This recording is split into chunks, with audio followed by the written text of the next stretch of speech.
the shadows of your spreadsheet. Something's not calculating.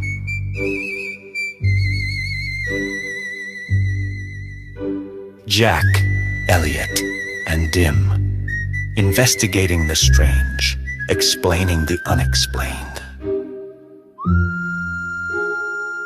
The XL Files.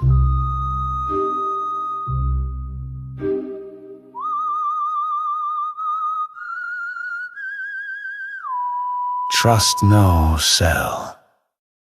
Hello, I'm Jack Kennedy, and this is the XL Files. Welcome to the XL Files because the truth has no #NA errors. We're here to talk about those Excel skills you won't see in your finance department.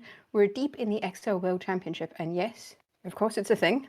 We like to talk mazes, robots, and secret tips and tricks. I'm joined as usual by a New Zealand representative, Elliott Patterson.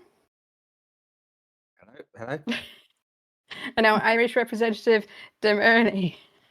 Hello. Also with us today is perhaps the only person in the world who can lay claim to being a bigger XL Esports fan than me. None other than Erik Oehm. Creator of award-winning Lambda and Pivot and mastermind builder of game-changing XL add-in OA Robot. We'll be hearing today about how this incredible tool can help everyone from XL beginners like producer Johnny to the actual world champion, our very own Dim Early. Welcome to the podcast, Erik. Hey, how's it going? Welcome. It's so great to have you here. We've been wanting to have you on for a while. And today we will be discussing the start of the 2026 season, the end of the 2025 season, with a Brazilian chapter ready to go with their first case in just a few days, before we start decoding the intricacies and brilliance of OA Robot with its creator. So, before we do all of that, to round up everything which has happened in the last month, it's time for everyone's favorite jingle. Let's go straight into that. I'm so excited to be here and be part of this and be part of the jingles. They're the highlight, clearly. Yeah, in the last Excel files that I watched, there was like so many different jingles going on.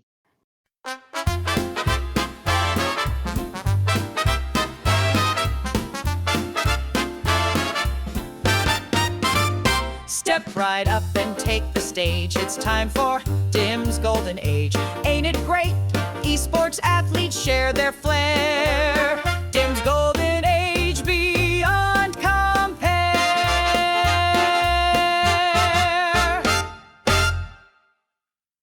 Take it away.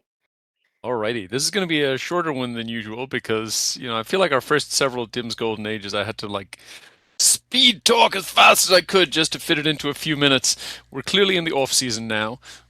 We've done an episode since Vegas, so we're pretty caught up on stuff. But the obvious highlight of the community joy in the off season is Harry Gross has put out this ridiculous creation of Pokemon XL. It's integrating the gameplay of Pokemon with XL Esports.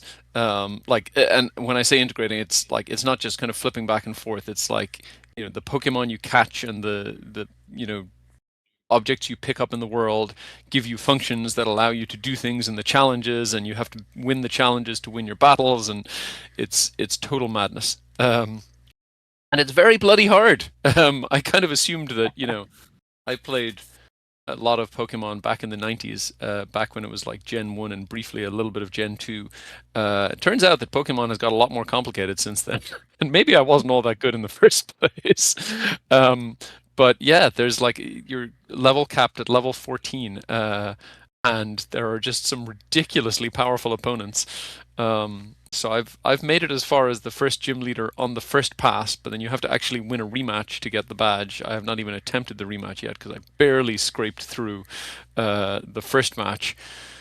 With I did it on a live stream and got help from lots of people in the comments who know more about Pokemon than I do. When I was like, "How the hell is that working so well?" They're like, "That's because this has this ability and that modifies that thing and that." I was like, "Oh my god, what do I do about that?" And then they would tell me, and then I would do it. Yeah, it's Yeah. very, very addictive. You And didn't lots of think fun. to I haven't tried it capture yet, one but of it your looks really children and cool. ask them for tips? My children know Gen 1 just like I do, and a little bit of Gen 2, because when they played Pokemon, which the older one was the one who was really into it, and he's kind of over it now. He's moved on to Magic the Gathering. But when he was playing on my Game Boy from the 1990s with my original cartridges. Actually, we had to replace some of the cartridges because there's like a little battery in them that can die. So some of them eventually died. But yeah. So I haven't seen it. Does it incorporate, do you have to have Excel skills in order to do it, or is it just through Excel that it's happening? Are you doing No, Excel? Is it a combination Excel challenges and Pokemon? it's exactly that. So when you go into a battle, you battle the trainer with your Pokemon, and then immediately after that, they say, "Okay, then try this challenge," and they give you a challenge. But I don't know if you played Harry's last game, like his Excelopolis thing, like he experimented a lot with this idea of like limiting the functions you can use. So like you have to earn functions by either catching the associated Pokemon, or like when you beat trainers, sometimes they give you functions. And if And sometimes each they steal them. I remember losing my sum function and I was so annoyed. yeah, so if you have, like, each Pokemon has an associated function. So if you have that Pokemon, you can use that function as many times as you like. But otherwise, you get like, here's 10 ifs, and so you can use if in 10 challenges. But if you've used them all up, then you have to go like earn more back or something, unless you have a Pokemon in your party that can use if. So you have to kind of balance. Did you find yourself using a lot more Boolean logic to kind of substitute for if statements? I have so many ways around using functions. I don't think I used a single sequence the whole time I was playing the game. Yeah, they're like, I don't want to say that I mastered the art, because then Harry will probably give me some Yeah. harder version and slap me down. But I definitely gave a lot of thought to using functions without functions while I was playing the original Excelopolis game. So I think I was more ready than average for that part. So that's the highlight. But even though it's the off season, there are various other things. So a few other free community cases from the last few weeks. So Grant Pitaris just put one out called Papa Lorenzo's Pizzeria. I just played that this morning. A very fun case. Not the insane difficulty of his last one. If anybody remembers playing Joker Poker, that was off the charts. But yeah, that was a fun case. I was sad that there weren't more bonus questions where the answer was pineapple, just to poke Lorenzo. But very fun. RV Zisheng Yo, or also known as RV, put out a warm-up case for the season that also doubles as like allowing you to learn the double elimination format that's being used this year. So it's got sort of Peter Charles vibes. You have like 5 levels where all the answers are like numbers between 100 and 1,000, and then those become the players' scores to use for level 6 and 7 that are like modeling the double elimination knockout. It's very clever. And then, of course, the crazy hard, like, Harry is just on a ripper, because in addition to Pokemon Excel, he also put out Banana Kaizo. I had never heard of a Kaizo, but apparently this is like a sort of Japanese gaming thing of like, the extra hard version where everything is as sadistic as it can possibly be, basically. Whoa. That's something So, doesn't sound like I want to give a go to. so yeah, this is like the hardest Lana Banana case ever, perhaps. It's like Lana wandering through a maze with keys and locks and enormous complexity. It's super fun. I mean, I was very surprised to see, just like, when it's Harry who has this like scary reputation to begin with, and then he says, "This is so hard, you might just not even want to try it."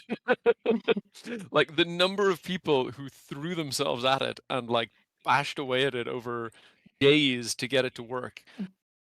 It was Desperate great to to get a see. cookie. Yeah, Harry did offer a cookie for the first person to get it out. Unfortunately, he released it right at the start of the Christmas holidays, which is a time when I have no time for Excel. So I got to play it for like, I don't know, a couple of hours right after he put it out. And then it was like, okay, my kids are off school now for the next 2 weeks. I'll try it then. I haven't actually got back to it since, but I will. I still want to finish it. I mean, I got as far And- as downloading it and not opening it, and I don't have kids, so. I mean, I you're understand. you're on holiday, once in a lifetime. You're on the move. It's all good. It's all good. You're a busy man. I understand it So was as a soon real as you're back, lambda buster. I mean, lambdas were still pretty helpful. It's just you had to go, beyond the frontier of where lambdas had previously reached. Requires new lambdas. Lots of lambdas. So many lambdas. We've also had rule changes, haven't we? Yes. Have we? Wasn't Well, there like there's the ones the there's the European ones that came in stuff had like yesterday. just come out? Yes. I think European Yeah, Open rule changes wasn't came in yesterday. officially fully announced, was it? Or was it? European Open wasn't announced because it was finalized as soon as we got off the call because Nick was running around the house trying to work out how on earth he could get to Europe. Yeah, I think they had like posted it on LinkedIn right before, because I remember like squinting at the grainy picture of the double elimination, trying to work out how it worked. I don't think I got it right, but anyway. So yes, rule changes.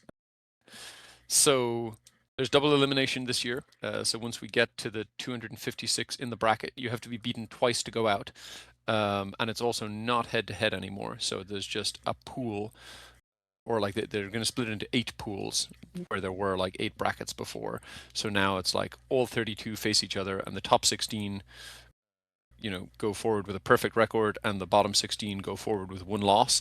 And then from then on, the players who have a perfect record play against each other, and the top half of them go through and keep their perfect record, and the bottom half of those go into the 1-loss group, and the top half of the 1-loss group stay in the 1-loss group, and the bottom half of the 1-loss group gets eliminated.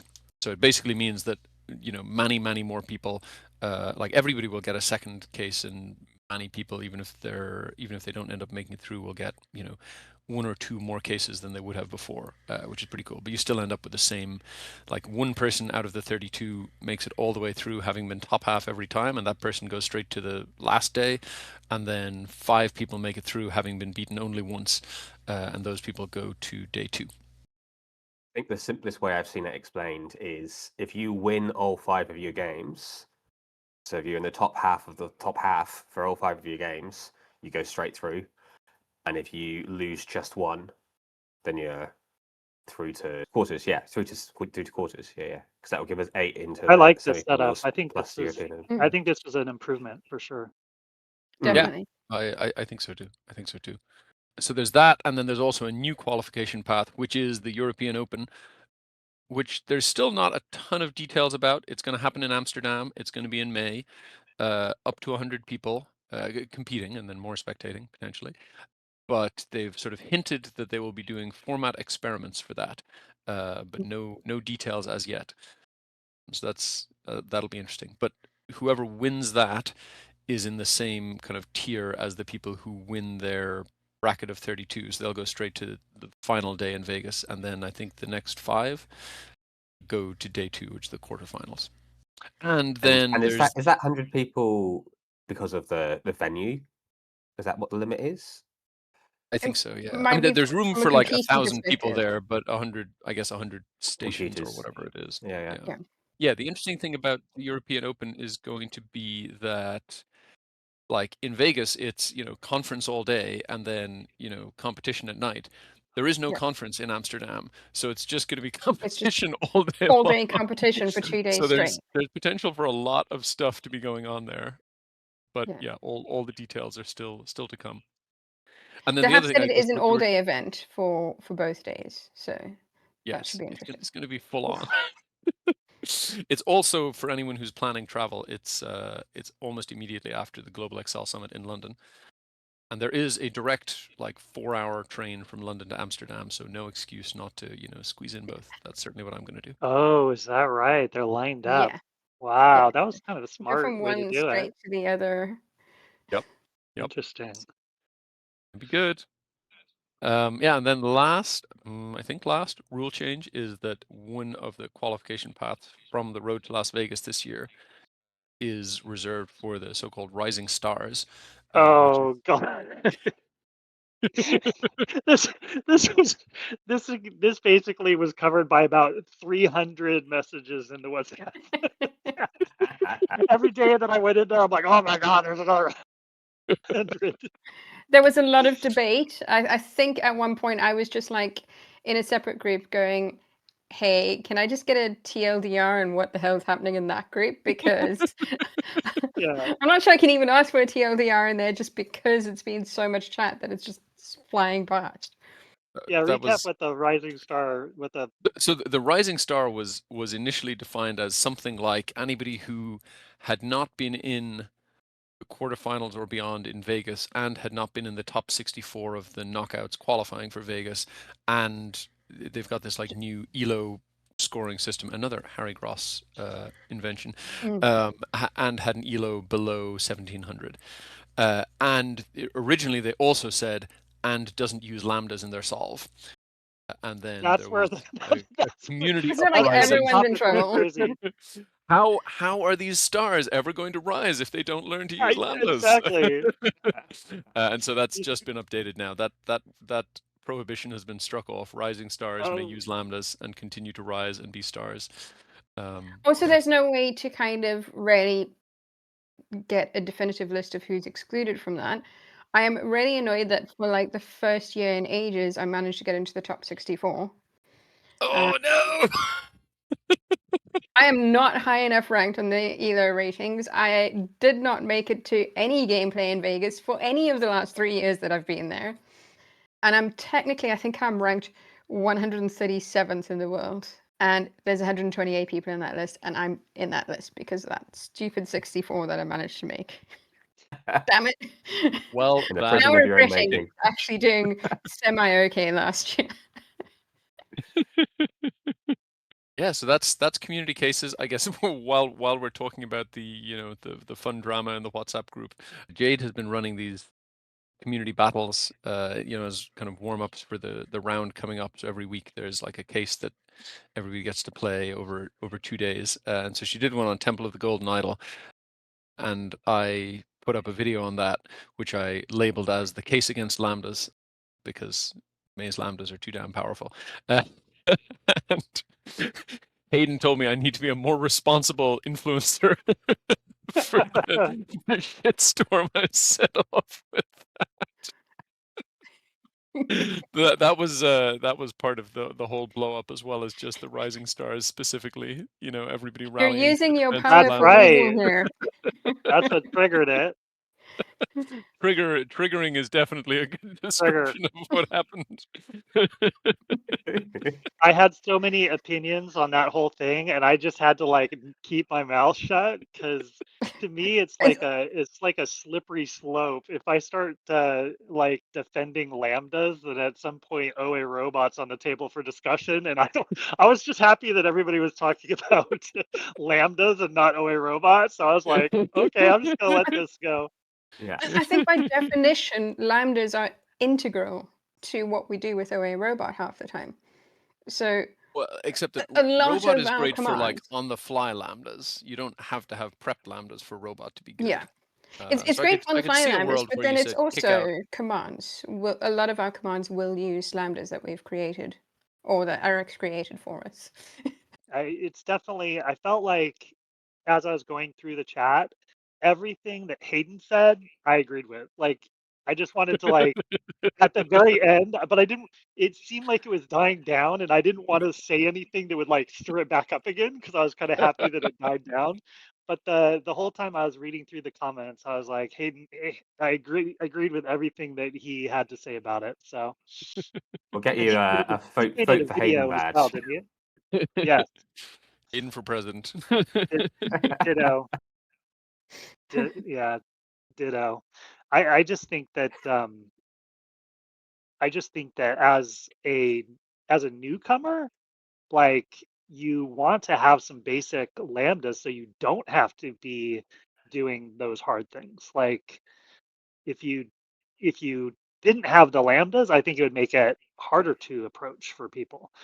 I think the main thing is that you dim when you do all your videos, you need to make your lambdas available so that people can watch what you do and then they can try it out themselves because that's the Mhm. To be fair, he makes a lot of his lambdas available in that he's writing them on his Lambda sessions with us in the Yeah. audience. So everyone can just copy what he's doing. All there. It's all there. Good But luck. Good luck with that. funnily enough, But you have to go through funnily his enough, when entire it's like, backlog of videos. here's where you can get it, as opposed to just click this download link. Not as many people doing it. Yeah. One of the things that I didn't put in the chat, but was on my mind, is what they could do is make it so that anybody in the top, so many, the top winners, basically, if you make it into the top, any lambdas that you submitted as part of your solution become publicly available, so that it's kind of like there's availability of those lambdas. You're like making them available in that sort of way. Yeah, I like that idea. That way you can't get a persistent edge from it. Yeah. Yeah. And really, I think that you learn so much by going through other people's lambdas. It's not like if you have other people's lambdas that are great, it's going to make you great and dominate over other people. It's really more like an inspiration for creating your own and understanding your own. I really appreciate Jeremy. Jeremy has kind of a philosophy of, like, he has tons of lambdas, but he's written them all himself. So if somebody else has a great lambda, he's like, that's a great idea. I have to figure out how to create that lambda myself. And as long as I can create it myself and I understand how it works, then, number one, that's good exercise in being able to understand it. But also, you're better at using your own lambda if you wrote it yourself. Yeah. So it benefits you that way as well. I found that I very rarely use lambdas that are actually intrinsically from other people without giving them really long names, obviously. But if I there's love something that. that literally just works as you would expect it to work, I'll attribute it and I'll use that one. But because my brain works differently from how the next person's brain works, I've tried using some of Dim's lambdas as I've seen them, and my brain is just wired a bit different. So I'm expecting different inputs at different points or in different Yes. orders. And for me, it just doesn't make sense. I'm not going to think that way on the fly. So I have to kind of create my own version in order for Yes. me to actually use it. I tend to create like 10 different lambdas for some things that are similar, while Dim creates like one pick lambda that handles like 100 different cases. And he's I think if fluent you're the in kind of knowing what all of those parameters are used for, because he wrote it and he's practiced with it and everything else. But as brilliant as it is, I tried to use it. I'm like, I can't figure. I know it can do all these things, but I can never remember which parameters to use or whatnot. yeah, I mean, and Um, when you're really, really comfortable with it, like you are, Din, you're happy passing a function as an argument. But that's something which, for most people, lambdas is already pushing the bounds of what they're familiar and used to, and then the idea of that functional programming, be able to pass those functions through and say, oh, this time I'm going to use max, but last time I'm going to use sum. That really is, one more level of abstraction, I think, and that's Yep. where Eric, I think, a lot of the time it does benefit to build 10 versions for yourself, because if you're having to rely on doing something that you aren't comfortable building yourself, and you're not yeah.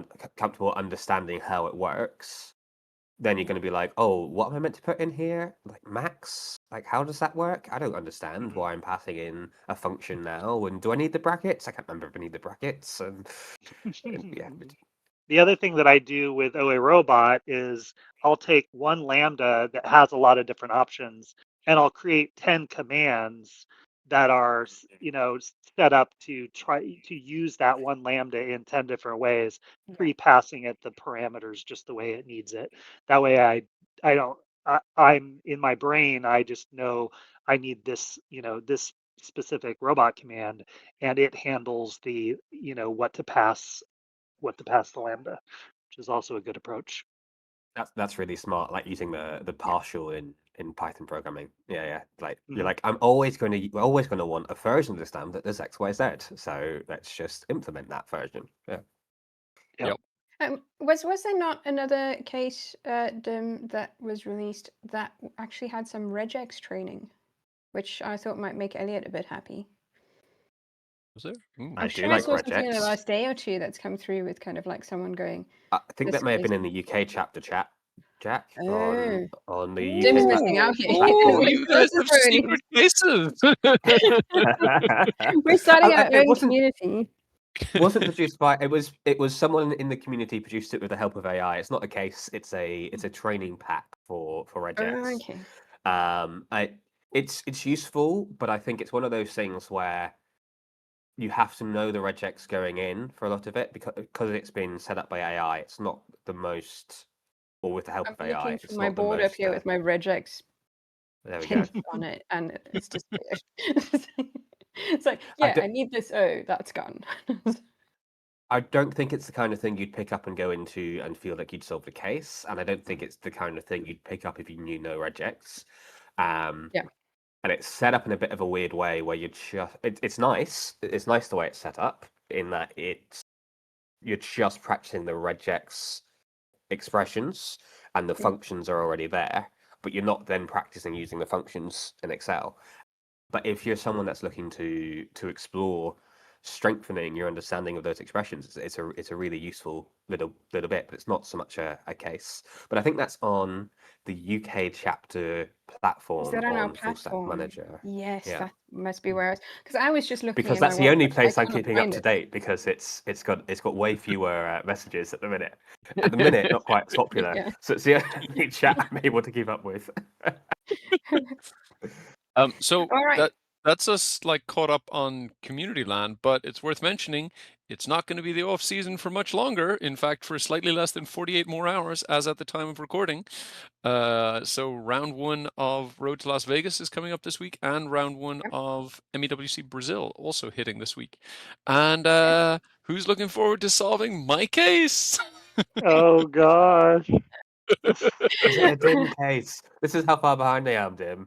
I was You didn't talking know to it was a dim case? Tim It's a dim Chu. case. No, Yep. I'm Have you completely seen out who's of on loop the at the minute. lineup for the live stream, Elliot? Oh, it's No, Oh, I'm brilliant. yeah. completely out of the lineup. It is a Who's very on? stacked lineup. It is. Wait, am I like on the it- live stream? No. Thank You're not. goodness. Thank You're goodness. not. No, you're not on the live It's stream. four finalists. So it's Kobe, JJ, Nick, and Ha. Wow. All on the live stream competing for one Yeah. That spot. is great. There's a good chance that all 4 of them would Nick finish in the Lohman, I'll top point out, 10 not Nick anyway. Boberg. Yes, Lohman, not Boberg. This would be an Yeah. unsociable time for Boberg. Are you worried that any of them are going to pull a dim and just complete the whole thing in half the time? I mean, Um, it does mean they can join in the Yes, commentary. right. That was I mean, great. I will say it's well, is it wise to ask me to write the case for the first round? Pros and cons. We have simplified it versus what I originally wrote. I don't expect anybody to do it in half the time, but it wouldn't shock me. It would surprise me a little, but it wouldn't blow me away if one of them finishes it before the time is up. Tim, are you on mean, if it the means you can live shut me up. stream as a commentator? I am, yeah. Yes. Ashley and I are commentating. It's gonna be Oh, awesome. Ashley, that's great. Yeah. Ashley is awesome. Yep. I'm really excited to see this live stream. It is going to be a pretty good live stream. I'm probably more excited to watch the live stream than to actually compete. But we'll see how it goes. It might turn out that Dim's my favorite case author because I qualify first time. Woo! First battle of the year. I did that 2 years ago. I qualified in the first battle of the year, Yes. and then Yes. it hasn't happened again. So I mean that was on a crazy hard first battle. I don't think like was it Doggy Daycare or something? no, No, I think it was Doggy Daycare Whack-A-Mole. was on the live for. I can't remember. I think it was Whack-A-Mole. Yes, that would be the one. Yeah. Yeah, they didn't even show me at all on the listings on the live stream, but when they sent out the email at the end, I came forth, and I was like, "What happened there?" I mean, I remember that case was just like great. I think Michael got maybe the 4th level and nobody else did. It was quite a tough case. I Yeah. prefer a tough case, so I hope your case is tough. The only Well, reason I qualified was because I was in the Masters group. And I'm curious this year who made it into the Masters group that wasn't in the Masters group We last year. definitely It's need like to do a new roundup of competition. that. Yeah. Is there a listing for who falls under Masters? I Yeah, think we it's need to know who the new Masters tagged on the are. results somewhere. So I Okay, suppose so if we'll you have to were have feeling a look diligent, after you that could go and first round compare. when it's in there. Yeah, that was Dim's Golden Age, and for the main topic of discussion today, it's the best XL add-in in the world, OA Robot. Now, Woo! we do have an OA Robot track, but it is 3.5 minutes long. So what I'll do is I'll play you up until the first chorus for our jingle, and then I'm cutting us off at that point because we're not going to jam for that long, and we'll stick it in the outro. This is a big hit in Utah.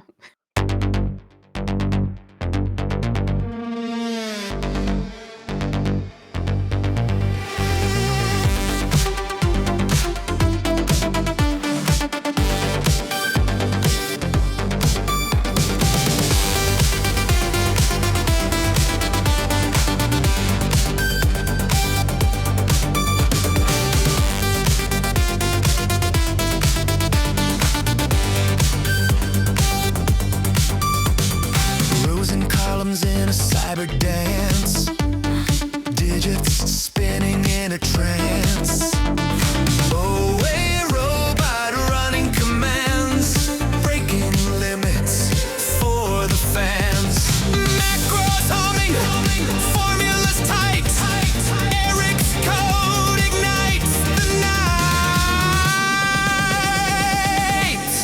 Oh, a robot, king of the grid, crack the sails, do what it did. Dim early crowned, the world's in awe.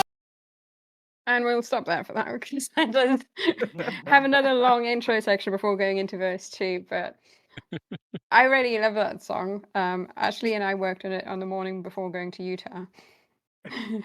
Yeah, when I Very heard tight. that for the first time in Utah, I was blown away. That was so cool. And I was quite impressed with how everyone took to that one in particular as well. So I remember seeing Jarman just like dancing around it. It's a banger for sure. Yeah. So, OA Robot, Eric. Woohoo! First up, OA Robot at MEWC in 2025 at those finals. Them giving you credit, like right from winning the finals. Oh my God, that was so incredible. Like, what a moment. It's just- yeah, it was amazing. Like from my perspective, so I'm sitting in the front row, and Dim's like, you know, pounding away at the very end there, and I see OA Robot flash up on the screen, and he's like saving lambdas. I'm like, I saw it because so many times I could tell people were using it, but it never made it onto the screen at the right times. So like you could see evidence of it in different places, and that was like one of the times it actually showed up on the screen. And then just shortly after that, he copied his numbers in and won, and it was like so exciting. And then Deb, I don't even know if you remember this, but like right after you won, we connected like in between the monitors, Yep. and I'm like pointing at you like this. I'm like, yeah, and you're like giving me two thumbs up, and it was just like, oh my God, it was like the best moment ever, and like I couldn't believe it. It was so great. That was pretty I epic. was Yeah, and I mean, not only that, I mean, here's the amazing thing is that not only did you walk off, with time to spare on that one, but on the other two as well. Like you really just did amazing. So it was just super, super fun. I feel like I had like a small part. Like I feel like you're amazing with or without robot, and there was a lot of other people on that stage that were also using robots. So it's not like you were using it and other people weren't. But you've been, a champion of it and using it probably more than a lot of other people, practicing with it a lot and stuff like that. So you kind of knew when to use it and when not to use it, which is with any tool, that's like the key, right? You could have all of these lambdas, but sometimes you don't want to use them and sometimes you do want to use them. Same thing with OA robot. So that was great. And then on top of it, Kareem, who was using it, who won in the Masters. Julian was using it, who won in the under The under 25 category. The top two teams that were won in the MECC were both using it, the Arizona State and the Madagascar team, or University of Arizona. And so, I just felt like I was, right up there on the podium with all of you. Honestly, it was like Dim and Eric both winning the world championship simultaneously for me, because that moment, Eric, we were standing right next to each other. Eric was so ecstatic, and that moment seeing you guys connect, I remember Dim actually reaching forward and grabbing his OA robot cap and actually putting it on and doing that. Yeah, he put it on. Yeah, he put it on. Yeah. And it that was like very cool. having both of you experience winning the world championship simultaneously, because it was just the impact of that such a was great amazing. moment, and it really meant a lot to me, Dim, that you gave me the shout out on the the interview afterwards and stuff like that. Very, very I'm, well deserved. I'm trying to figure out how to get a link to that on my webpage or something like that. We're probably gonna, because it's so cool, very very cool. Yeah, I mean, I don't know the exact numbers, but I feel like your sort of market share among MEWC finalists must have been pretty darn high. I Yeah, know a lot of people were using it. yeah. Yeah. I would say probably 3/4 of the people on the stage had command collections like that they brought with them and had ready to use.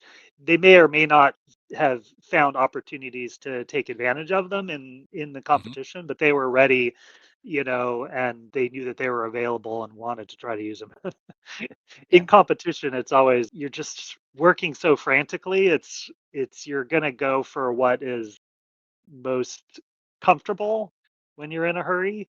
And OA robot, you have to practice with it to make it be comfortable enough to use it under duress, I think. So, Yep. but So that's I great. thought one thing we might like ask here is, amongst us, what is your favorite use of OA robot in in competition? Like you have to go for second favorite because generating lambdas, Save Lambda, generating lambdas, edit Lambda. save lambda, generate lambda is by far the most popular feature of the command Yeah. collections that I've made available. So you might have something that's more favorite than that, but if it's not your favorite, it should be.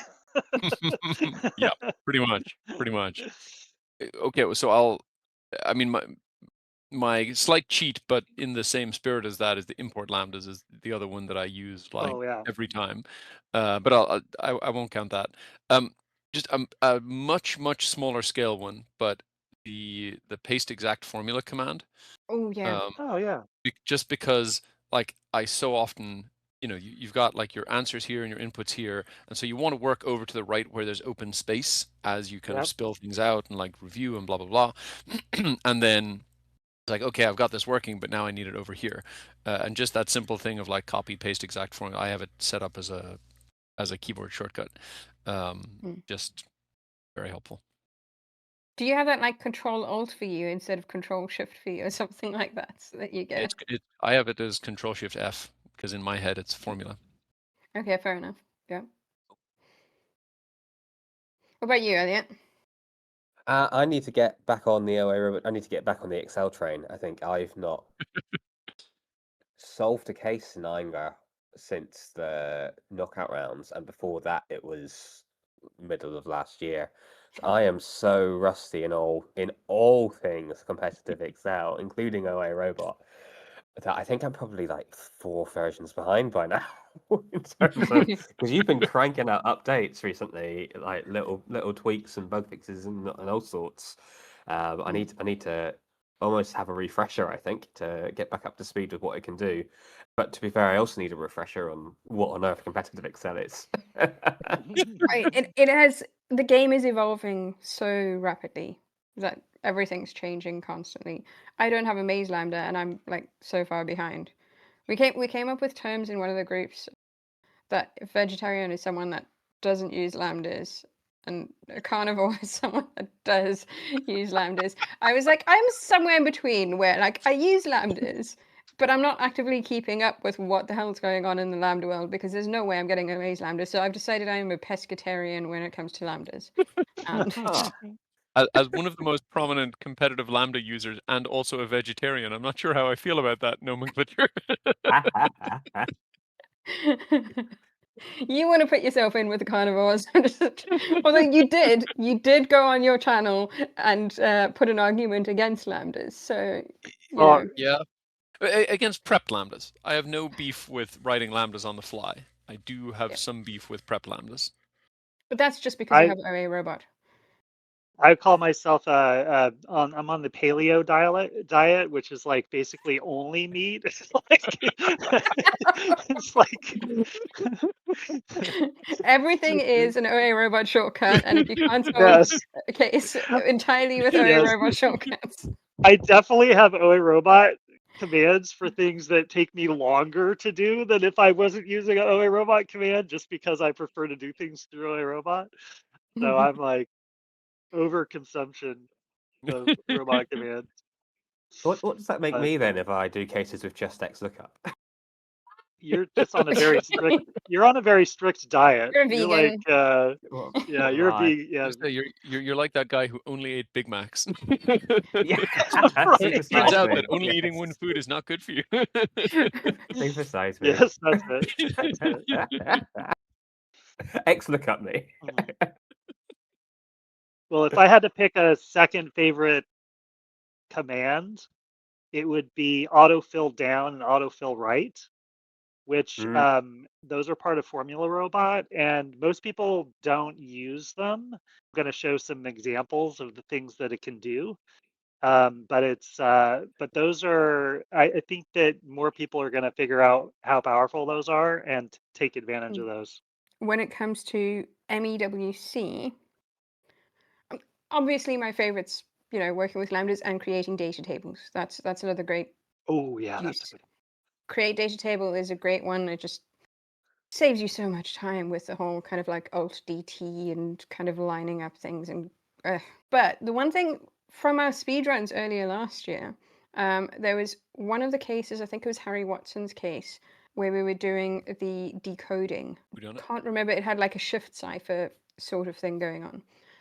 And to get through that one at pace, I was using your array lambdas or array commands collection, and combined that with kind of like a couple of tweaks where I'd kind of like create a block that's an array, and then I'd kind of like have this align right, so everything would go to the right, and then I'd just keep the right, so that would give me the last value in each of the things, and so on, and I could then do some calculations from that. And being able to manipulate arrays repeatedly over and over and over to get the speed, that meant that when I went into other competitions, I was able to take blocks of data, split them out, kind of doing the text split function or split by character, regex, whatever I'm doing. And with that all split out, I could just manipulate them a lot faster using OA robot. So that has actually been a great one that I really enjoyed learning, because processing things in that way rather than kind of coming up with a bunch of different formulae to do stuff makes it a lot easier to kind of like split out data and rearrange it as you like. Now, we really wanted to get onto other uses of OA robot, because I found when I get onto a work computer, it doesn't feel right, because I press Control-Shift-O and nothing happens, or I press Right-Alt and nothing happens, and I'm so used to having on my home Excel OA robot to do everything, and I'm not just talking that one of my favorite uses for it is I've got a command that will take a case file with answers and convert it into a case file without answers and do all the checks that the case and answer sheet match up and that the formatting is. It does a whole bunch of background stuff. I think Elliott and I used it towards the end of last year to get the UK chapter cases for the finals over the line. That's a great idea. And that one was amazing. And that's technically a non-MEWC use. It's not used in competition, it's used behind the scenes. But going into a work situation, I'm feeling completely like I've lost a limb half the time. So that's something we wanted to explore. Like, how do you use it? What other uses do you have for it outside of MEWC, which is where it's most loved? And how can we convince the people we work with that they definitely need this extra limb in their life? Yeah, it's interesting. The whole OA robot project, it's meant for work. Like the fact that it's most used for esports is a bit of a failure on my part because I really designed it intending for the world to use it to make their work life easier. And I love that it's getting so much attention in the esports world, but I really want to encourage people to think about what it is they do as part of their job that's repetitive or part of their personal life that's repetitive or whatever. If you're like me, Excel is like the center of your universe. And even things that I do outside of Excel, a lot of times I trigger from Excel. So I'm trying to evangelize it to be used more like that. If you think about the world that we live in now, right? It's basically everything is AI. Ask Chat, GPT or Claude or whatever to write macros for us or scripts for us or whatever. And there's so many different things that AI is really good at. It also happens to be that most of those things that it's good at are creating what I call micro automations. They're little concise things that you are trying to get done that you spend a bunch of time communicating back and forth with, an AI agent to come up with the perfect little VBA macro. And then you run it and it works perfectly and it does exactly what you want. And you're like, yay, look at what I did. I didn't even have to write a line of code. But you spent a bunch of time like asking for stuff and, getting it all perfect. And then that macro ends up somewhere like in a file that gets saved into your downloads folder or like who knows where, and you never know where that is again. And then in 3 months from now, when you need to do that same thing, what do you end up doing? You go back into chat and you're like, I still think that you're like going through your search history, trying to figure out like where was that macro that it had wrote for me and like, Did I ask what changed. ChatGPT or was I using Gemini at the time? Yeah, was it Claude or Grok or who knows what? In today's day and age, what you want to make sure you do is if you create these micro automations, whatever they might be, whether they're VBA or a Lambda or whatever, you want to curate them. And curating is basically this idea of, you know, being organized, giving it a friendly name, giving it a description. So next time you go to find it, you can read that description and be like, oh, okay, yeah, that's what I want to run. Whereas if it's a macro, even if you put all your macros into one file and you know where to find that file, you go through all these macros and they have these short little names that you can't really tell what it does. And there's no description available unless maybe you documented it in the macro and you go into the VBA trying to figure out what it does. Like if you just take a little bit of time and turn it into a robot command, then the next time you want to run it, which could be 6 months later, you'll be able to find it in there and run it. So that's a big, like a big thing that I'm trying to encourage people to do is to capture the things that you do. Do you guys use like AI for that kind of stuff in your like work life? I mean, for me, not a lot. I like anytime I have to do VBA, I mostly do it with AI assistance now because I find it easier to fix what it writes than to write myself. But I don't do Yeah. VBA all that often. Luckily, I'm not that good at it. I mean, I've got a Yeah. lifetime of VBA, and I'm getting lazy with my code. In that I will just kind of like just spurt me out the code. I'll stick it in, and then I'll rewrite it with my preferred way of writing code. But the overall structure is largely there, unless I completely disagree with the layout of the code and the structure of the code, which usually it's all right for the simple things that I'm just trying to get it to do functions I've written 50 times already at different roles. You know, just getting information about files in folders or something stupid like that. Yeah, I dislike writing VBA enough that like when it gets it all wrong, I'll just give it like, here are 8 things you need to fix. Now go do it again. Which I don't know. I can I've imagine you heard, aggressively talking to your AI going, wrong. Just I'm quite polite.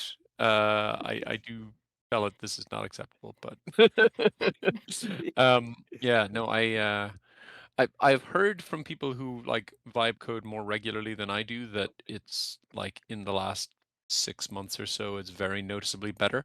Mhm. You know, I haven't experimented enough for that, but like at least my last round of like writing a good chunk of VBA, it was everything was kind of close, but also everything was terrible. Like, you know, instead of like grouping to hide things, it would like cycle through every row in the entire file to check if it was grouped. And I'm like, no, just use the group settings.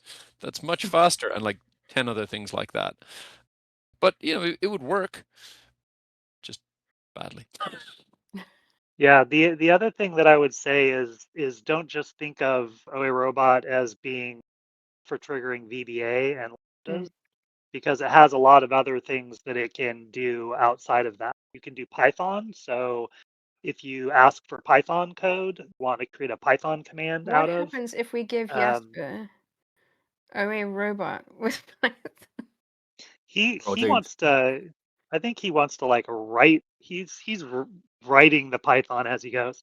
I actually I have. know, but like if he can actually get some of the subroutines that he uses regularly in OA Robot, so he doesn't have to rewrite his Python every time he goes into a new thing, that's going to make him And then we're all doomed. so fast. Even if he thinks about that without OA Robot, comes with his pre-prepped lambdas of Python code, we're still doomed. Yeah. So Yeah. OA Robot will just make him 10% even faster. Yeah.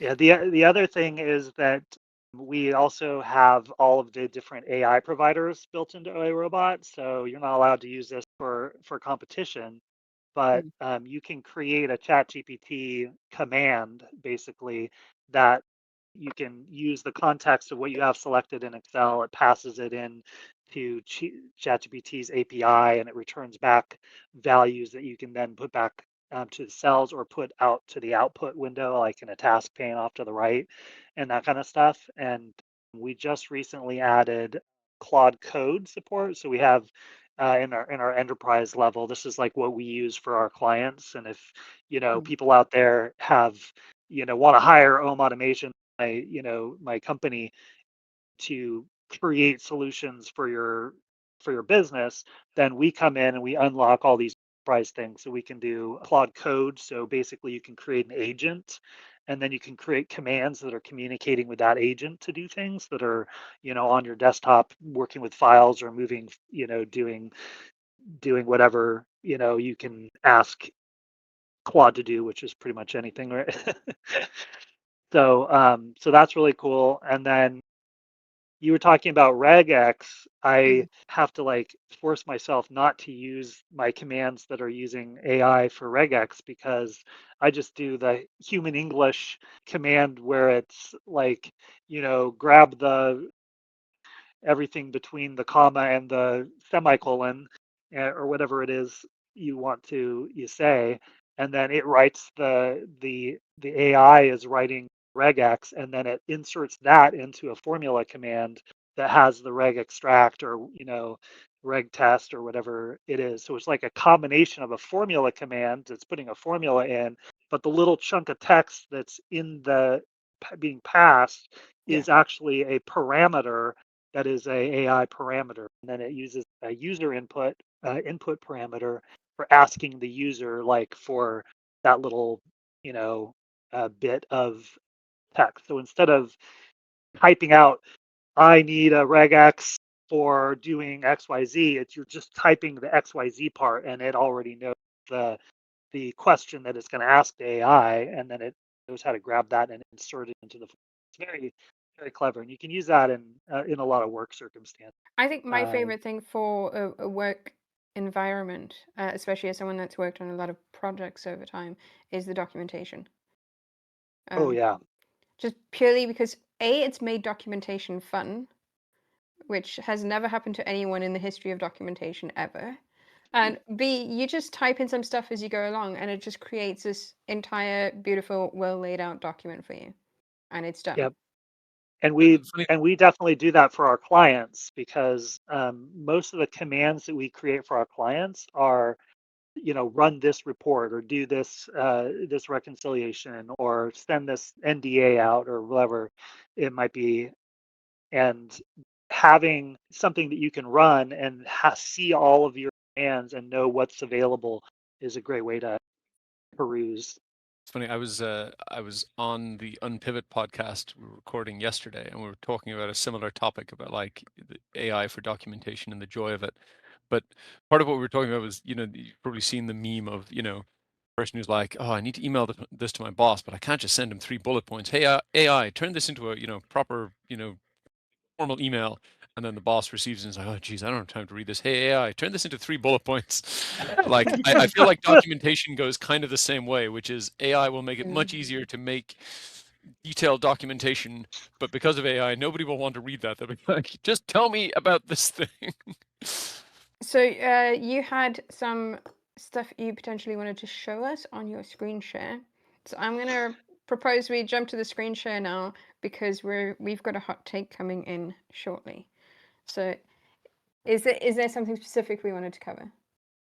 Yeah, I was just going to show. I used the example of creating a contract.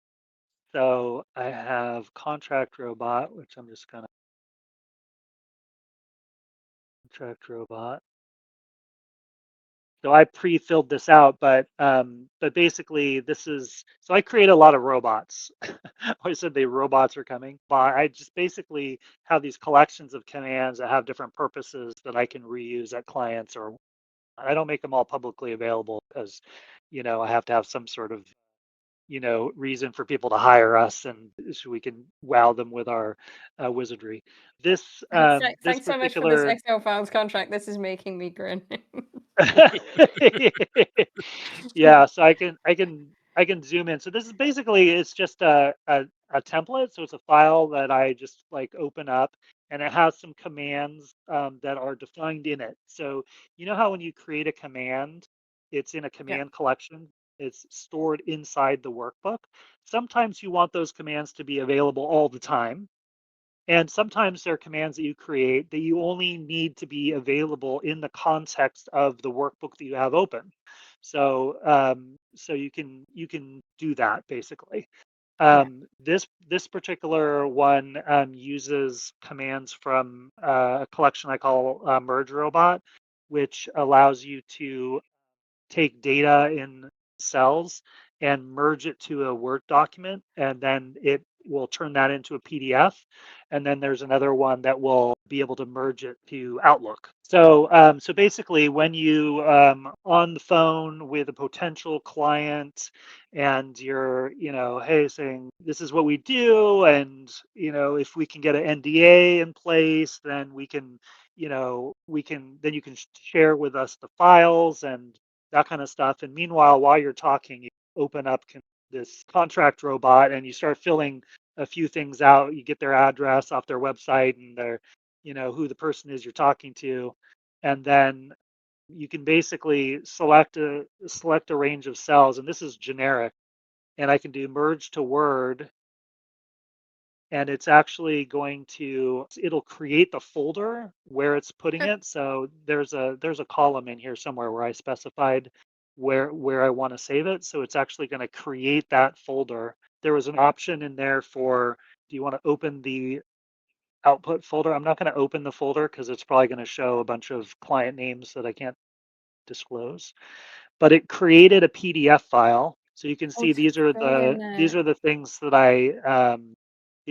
I passed to it as inputs, and then it knew that this was where the template was that I created, and then this is where I said I wanted to output it to. It knew that Excel files didn't that folder didn't exist, so it created it.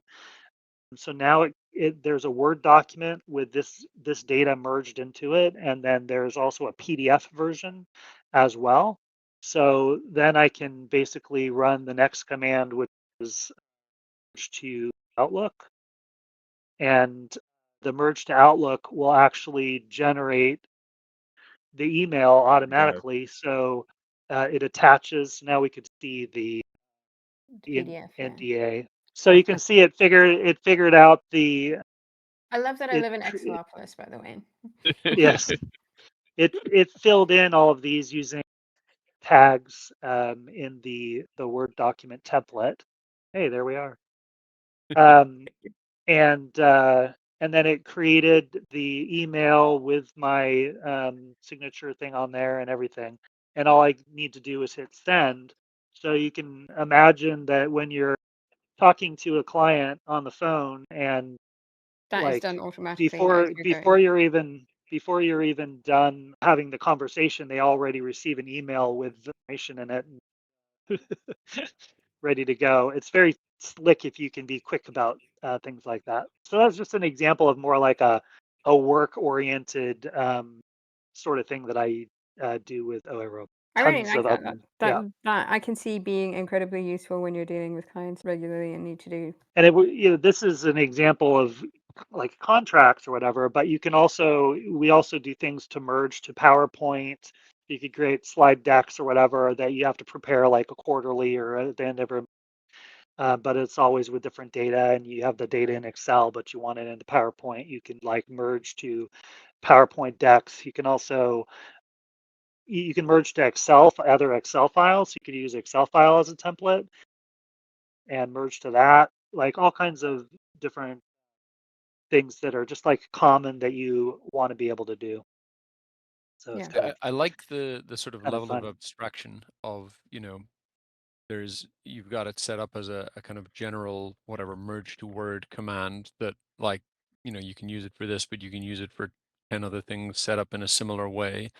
Like even just for small things like version control, if you're like, oh hey, I should make it also handle this case. It's like you don't have to go and change it in 10 places. Like the same robot command runs in all 10 different files or whatever. I like it. Yeah, we try to do things in a generic way so that when we go to the next client, it's just something that, we have a kind of a library of different things we can kind of bring to the table so that you can, it helps you sell your services if you not like reinventing the wheel. Yeah, I would actually, as a contractor, I think it would be one of the things that I found over the years, and it doesn't happen as much because you just don't use VBA as much as a contractor going out there. But I would have to rewrite certain utilities, tools, spreadsheets that would get used in these departments over and over and over again in every single department I went to. Because if I have to do something once, well, if I have to do something more than once, there's going to be a faster way to do it. So I usually just kind of create a tool, stick it into a utilities folder, and that kind of utilities folder grows while I'm on contract there, and then they have a bunch of utilities when I leave. But it tends to be the same things over and over and over again. And if I could just take my command collection with me, that would be awesome, because then I can just say, here's this, you can use these utilities. I don't have to rewrite it every time I started a new company. Job done. So I had mentioned that I was going to show off some of the autofill down stuff. So it's actually three things. It's autofill down and autofill right are basically creating dynamic arrays down or to the right. But there's also a map one. So I'm just going to start off with a sequence of, let's do 12, 6, choosing even numbers here. So we have this sequence, and the simplest possible is if you're just pointing at a cell that's in the top row and you want to copy it down, I have Control D, which is the usual fill down in Excel, mapped to auto fill down. If you want to do it through robot, you Control Shift O to bring it up, and D, which is auto fill down. You can see I assigned it to Control D. So when I do Control D, it will automatically turn that cell that was just referring to one cell here into the proper equivalent to be able to make it the kind of the dynamic version. And it works in all sorts of different ways. So if I were to do a sum of this first row and do a Control D, it'll know that that should be a by row. It's smart enough that if I were to do something crazier like a H stack of, let's do this one, comma D4 plus 1, so it's like an array. If I do that one, it'll, oh, well, I chose one that actually, it figures out whether it can expand it by just adding pound signs and doing it. In some cases, it would do like a stack sort of thing. So if I did a sequence of this, do 1 comma this, and do auto fill down, it'll turn that into a stacked array. So it has all these smart things. But the thing that I just added is you can do things like lags. So I could say, if I want this minus previous of this one, and I do auto fill down, I just it shows this column, and then it wrapped the other column with a lag lambda. We started in book 1 here, so that lambda didn't exist before. I inserted it as we went. So it could basically do stuff like that. But I could also do equals the cell above plus one of these, which is basically an accumulator, and do auto fill down, and it'll turn it into a scan. It also has handles like the underscore by row. I call it by row A, which is array-based by row. It does a scan, what I call scan A. Other people have scans that do scans that are array, handle arrays. So it does that kind of thing as well. So you can get very fast if you know that it can do this. And this is valuable if you're a fan of the generate lambda. You want to make sure you're not, if you're trying to be quick, it's tempting to just copy your formula down. Then if you do this, you end up with separate formulas here. Try to generate your lambda. It's going to try to create steps out of every. You've got more than to be 25 dynamic. steps. So you want to be as quick as possible, but you want everything to be dynamic as you're creating it. So when you generate your lambda, you get fewer steps and that kind of thing. I mean, it's probably a bad thing that my face wasn't on the screen while we're doing that screenshot, because when you did that drop down and it generated a scan function, my jaw was like halfway through. Yeah, and then I'm going to just show one others, which is map. So map is basically I can select a group of cells. So let's say I want the max of these 4 cells. So what I want to do is I want to do a map of that. So that's map to array, I believe. And what that does is it applies that. So this is the 8, that's the 10, that's the 12. It's basically like grouping these together in a way that you can basically collapse things into. So I call that's a new lambda that I just made available. It's called untile. It's the opposite of doing something like this, h stack Hmm. of this plus comma 4 plus 1. So if I do a map of this, then it's going to turn each cell here into, so that's corresponds to the first cell, that corresponds to the second cell, and so forth. So you can get pretty creative on how you can use this. And then there's one last one that I just created, which is I can pick a pattern. So let's say that I want this to be the pattern, and Oh. and I can do a and I Tim's can do a imagining the movement so possibilities. I can do a map offsets by pattern. I'm going to do it What? off to the side here. So I create my pattern, and the last one, see the last one's the active, so that's the kind of the center point of it. And I do map offset by pattern, and I can choose whatever function I want, or I could type a function. So you can see you could type a lambda in there. So I'll do sum, or actually I'll do min because that's easier to see. It's working. And so it just applied that on that pattern every single location. So the 72 min of these, so we should That get is very 6 cool. there.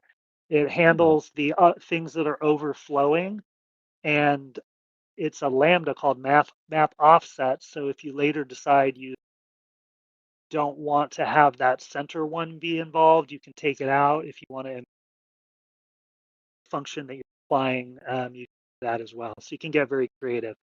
But those are just like kind of creative examples. Every time I do a case, it's like I spend time afterwards like, oh, what robot command did I wish I had during that case? And I'm constantly adding Yeah. more. So those are publicly available.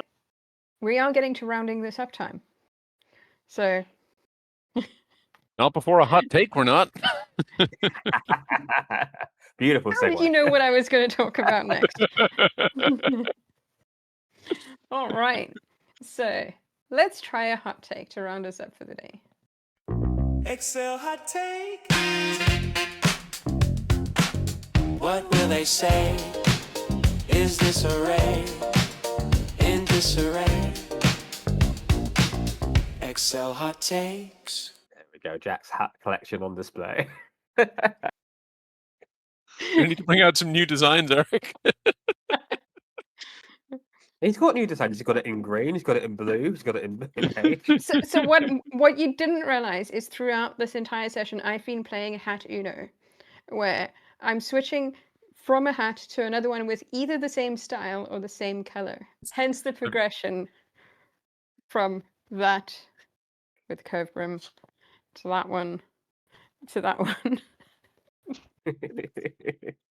I think you might be overestimating how subtle you were about some of the changes. I mean, I wasn't particularly subtle about the changes themselves, but Oh, I all believe right. we have a So hot take. our hot take is how much are we willing to pay for a Kit Kat? No, that is actually a joke, but this is the time where I'm going to break out my little 8p Kit Kat. Gingerbread Kit Kat, no less. Gingerbread, my 8p gingerbread Kit Kat, which is a lot cheaper than, I think you said it was $12.99. Yeah, so I feel like I should explain to people this is a little callback to an experience of mine in Las Vegas where I went to get some sugary fuel I don't know, between rounds or something, and I'm used to Vegas. Like, I live in New York and Vegas still feels kind of expensive, but I picked up a Kit Kat thinking to myself, a Kit Kat should be $1 to $2, and it's Vegas, so it'll be like $4 to $5. And brought it up to counter, and they were like, "That'll be $12, please." And like I said, I live in New York, so it takes a lot for me to do a double take over pricing. But I did a double take and was like, you know what, you can keep that. Thank you. Yeah. But then my upcoming co-host of the battle, Ashley, found me a Kit Kat and gave it to me before the final. So, Did. I'm surprised she didn't get you some of that Kit Kat merch that was out there. All right, so our it was actual the hot take sugar I for the day. needed. Our actual hot take is from our favorite Mr. Harry Gross. He says, Count A should not count cells that return as space from a formula. Quote, space, quote. I mean, it's one small symptom of a much bigger problem, which is the whole thing of like, well, this formula looks blank, so is blank and count blank and all these other things should return true. I don't know. I mean, I personally, I think it would be the wrong direction to go in. Excel is already like extremely forgiving of things like, lowercase a is equal to uppercase a, or, number within a string can still be used to do math, or, you can multiply Booleans by each other, that kind of thing. I don't know. I just think people need to learn the difference between a blank looking cell and a blank cell because they're not the same thing. I Sorry, just think they just misnamed it. It should have been called if empty or is empty, because that's really what it's checking is. It's checking to see if the cell's empty, which if it has a null, a formula in it that's returning something that looks blank, it's not empty. There's a formula in the cell. So that's the way that I think of I, it. I Now think it's too people would have late. the same They confusion. can't. They'd be like, but it's empty. Look, I can see there's nothing It there, so looks it's empty. empty. Yeah. I do But think we it's do the need same something thing when you're though. comparing cells and you're looking for, say, a name on a list in a file that you've been given at work, and whoever typed that name in put a space at the end. Yeah. And you Yeah. have to go and clean through all of that data or make sure that you're trimming everything and make sure they don't have double spaces. And you've got to include a bunch of data cleaning in between everything. And it's really, how much do we want to integrate trim naturally to allow for the idiocy of people entering data? I mean, how many use cases do you think are out there? I definitely had things like this where, I don't know, like table headers couldn't be repeated, but I wanted it to appear repeated, and so there was like one with a space at the end and another with not. Anything like that, you change how Excel works, you will break somebody's weird ass use case. Yeah, that's true. Yeah. Is there any way, if you're returning an array, to make it be blank in Excel's eyes? Because I don't think there is there, for a given cell? And I think, yes, you don't need to change the existing behavior, but if you had a way to do that, it would make a lot of things a lot easier. You don't need to go the full JavaScript way of being truthy and having a blank string be false. I mean, we do have 0 being false, which is something that blows a lot of people's minds. If you do equals if sequence 10, your first one's going to be false and your other 9 are going to be counted as true. If you start at 0. So, well, yes, that's why I said sequence 10. If you do equals sequence 10, sequence 10 comma, starts at 1. Sequence 10, Sequence comma, 10 0 starts at starts 1 at 0. unless you specify a 0 start point. See, this is what I mean. I'm so out of touch with Excel at the minute. I need to get. I am not going to do well this season. I mean, Fine, if you say assuming equals indexes start sequence- at 0, you're thinking like a computer scientist. Maybe you should do it in Python. Yeah, I think we'll just all move. Is it R where it's one index like Excel, and we can just go use that as the bridge. Oh dear, I'm going to retire to my hole and never think about sequence again. Let's reject. If you do equals if sequence 10, comma minus 3, then all apart from your 1, 2, 3, 4th result will be true. Yep. All right. Well, you know, in Python, it's like arithmetic operations to string concatenation is a plus sign. So Yeah. you could follow that through to its logical conclusion and decide that an empty string is 0 and is false and all these things. JavaScript has truthy. So in JavaScript, 1 equals quotes 1 is false because the triple equals is exactly the same. But if you do 2 equals, which in most programming languages is your comparator, Yeah. you do 1 equals string of 1, then that is true. Whereas if you have to do the triple equals for exact equals, but it's got that truthy sense, and I think that's Excel exists in that sort of mid realm of it's a little bit truthy sometimes, and strictly true other times. Yeah, well, there's no double equals, so Excel will tell you they're not the same. But if you try to use them, it'll be, all right, fine, I guess I'll just let them be the same. You want to add those? Fine, I know what you mean. I'd really like to have like a unique that just automatically excludes blank cells.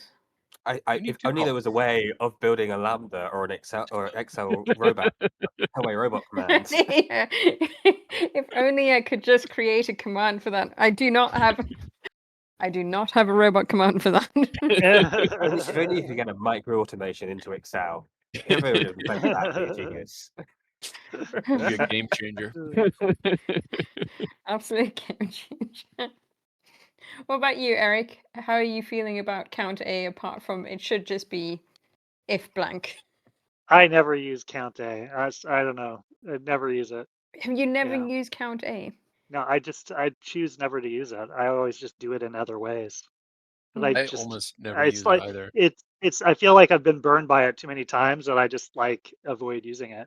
Yeah, it doesn't even come to mind to So use. what you're saying is we should just not have a But count A because I would say there's so many more better ways to do that. well, we already know that Microsoft is not going to fix anything that breaks backwards compatibility. So you can dream all you want about the perfect way that it should have worked, but it's never going to change. So so Compatibility versions, man. I just There's a gotta chance. move on. Like, basically all of those count if is never gonna work the way I really want it to work, in lambdas and so forth. So I mean, they so changed I the just len have function. Anything's I possible, just have Eric. well, yeah, with a drop down you have to mess with. Is that the compatibility mode? How it counts? Yeah. Oh yeah. Yeah. So Jack, Yeah, I but have a little surprise. I have a little surprise for you. Oh, no one ever surprises me on the podcast. This is weird. I know. Look who's alive! You have a Clippy, and he has eyes Clippy and lives! eyebrows. He lives! Jack, can you explain that in a little bit more detail for anyone only listening to the podcast? Okay, so Eric has brought out a Clippy, a crocheted Clippy that I started creating, shall we say, in Las Vegas. I appeared in Vegas with a bunch of Clippies. Emily and I created small Clippies of different sizes that were crocheted to give to the ladies of Excel. And I snuck Eric a sneaky one because Eric's my favorite. But I did send him home with separate eyeballs. Everything was still kind of like, it was just like a bendy stick of Clippies, roughly shaped, crocheted, and then the eyeballs, they were all separate. They needed to be sewn on. So I think it that's is our all. cold open. I sent Eric home with separate eyebrows. Yes. Did I give you eyebrows? I don't think I gave anyone eyebrows because I No. used them on Giant Clippy. Or No, were those me? my mother made the I eyebrows. did. So I love it. I love it. Yeah. It's like I'm pretty sure I ended up not giving anyone eyebrows because they both were in Yeah. front of it. Like I had enough pairs of eyebrows at the start of that week for two of the smaller Clippies. Yeah. And about an hour before I was going into the arena on finals night, I was sewing those eyebrows together and sticking them on Giant Clippy so that he had eyebrows. Because I'd been desperately crocheting behind the scenes to try and get Giant Clippy out for the finals. So that is what Eric has shown us on the visual podcast. If you're not watching us, you can pop over to YouTube to see that. And I think that is pretty much going to be us for the January session of Excel Files. That was great. Thank you all for joining us today, and special thanks to Eric for being such a brilliant guest. what is going on in your lives and where can people find us? I'm Jack Kennedy. You can find me at XAutismJack on YouTube and XAutism on TikTok. I'm mostly just working on the behind the scenes of the UK local chapter at the moment, though. Elliott, what are you up to? You can find me over at YouTube, E_Pats. I have actually managed to record, much to Dim's delight. Um, we will see if the recording was actually any good, because I am moving where I am every couple of days. If the record is not good, I will not be able to re-record segments. So we shall see. But I'm hoping to get a little bit more regular in posting again. And yeah, and like Jack, I'm mostly hoping get MEWC UK Season 2 underway, which is very exciting. Cases hopefully imminent. And you probably will not see me in the first round of Excel because it is 5:30 in the morning here in New Zealand. I now understand why the Bobos complain. And 5:30 is fine if you are a normal working person, but if you are living in a hostel, I think I might get some dodgy looks from people. I mean, aren't Nick and Ella going to be doing it like around a campfire for this round? I mean, they might well be. I will not be. Dim, where can people find you, the most famous YouTuber? That requires a lot of asterisks. You're basically Mr. Beast now, Dim. Come on. Yeah. Don't tell my Mr. kids Beast of that. My XL. cred would definitely go up. Where can people find me? You can find me on YouTube at Dim Early, or on LinkedIn. But I'm trying not to spend as much time on LinkedIn, which is a good life choice. Or in approximately 45 hours from this moment, you can find me on From the time of recording, but maybe later on today. Who's to say? Who's to say when it might come out? But you can find me on the XL Esports channel hosting the round 1 battle on my case, Yay! and then Doing shortly your own after on my case as channel doing a well. walkthrough. Wait, are you allowed to give us a completely not helpful spoiler in any way? No. Like, a hint at the so- topic or... So I was exchanging messages with Harry a while back because he and I have often exchanged messages in the run up to his cases coming out when he's like going out of his mind with trying to not talk to anybody about this thing that he's worked on, and it's so beautiful and he's so excited about it, but he can't say anything. So he asked if I could give him an oblique hint, or he asked me if I could give him a non-spoiler hint. I said only extremely oblique. And then I sent him a link to the Wikipedia article on the Al Pacino and Cameron Diaz movie Any Given Sunday, and I will say no more than that. Oh. Maybe I Alright. will take part now. And that you've honestly, had knowledge. if you can take that and turn it into an edge in Battle 1, God bless. Well, I mean, Right, I I'll might be put it watching that around there. movie again tonight. So, Erik, Mr. Robot himself, where can people find you and what are you up to? I'm very difficult to find. I don't put myself out there very much, but if you want to try, you can follow me for YouTube. It's at ExcelRobot, and I'm on LinkedIn. Pretty much besides that, I hide and focus on client work most of the time. I started creating some content that we're going to be putting in the full stack modeler platform Yeah, with I did see Giles you and put a little section Miles. starting up there. So that's kind of something that I've been trying to do more. So hopefully we'll have some like deeper dives and things like that. Other than that, www.oarobot.com, download it, install it, and join us in the adventures of micro automations. Yeah. Excellent. Well, thank you very much to our listeners for listening. There are full video versions of the podcast at YouTube at the XL Files. And we'll see you next time. And here we will outro with this amazing song.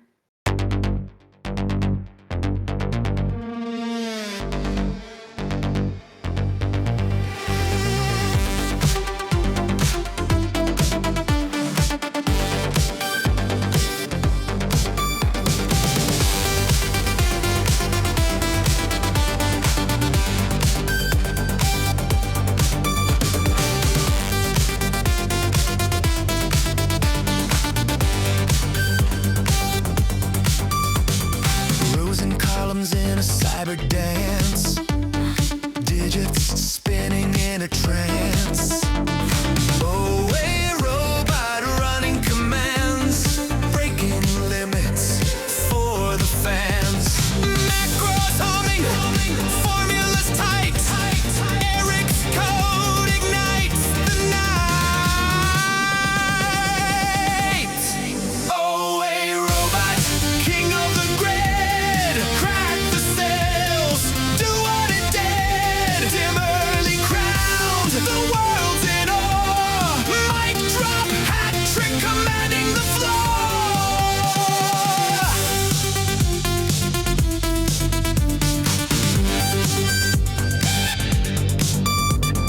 Cell by cell it reads the play. Data tables light the way.